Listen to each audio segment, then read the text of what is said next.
દોસ્તો એક વાત તમને હું કહેવા જઈ રહ્યો છું ને વાત થોડી સમજવા જેવી છે કે અત્યારે જે સરકારી નોકરીઓની ભરતી પડે છે તો એમાં જેવી રીતે સરકારી નોકરીમાં ડિગ્રી માંગીને નોકરી આપવામાં આવે છે, જો એવી જ રીતે આપણા જે બધી ચૂંટણીઓ આવે છે તો એ ચૂંટણીઓમાં ડિગ્રી પ્રમાણે ફોર્મ ભરવાનું હોય ને તો ભારત દેશ અમેરિકા કરતાં અને ચાઇના કરતાં, દુબઈ અને કેનેડા જેવા વિકસિત દેશો કરતાં પણ કંઈક ગણા આગળ નીકળી શકે છે. પણ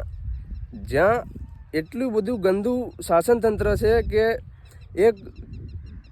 યુપીએસસી કરેલો માણસ, ક્લાસ 1 2નો અધિકારી, એક આઈએસની નોકરી કરવાને લાયકાતવાળો માણસને એક નાની અમથી નોકરી મળે છે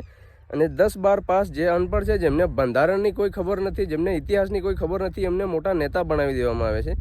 તો ભારત દેશનું પછી ઠેકાણું આવું જ હોય. બાકી જો સરકારી નોકરીમાં જેવી રીતે ડિગ્રી માંગીને નોકરી મેળવવામાં આવે છે એવી રીતે જો ભારતના શાસન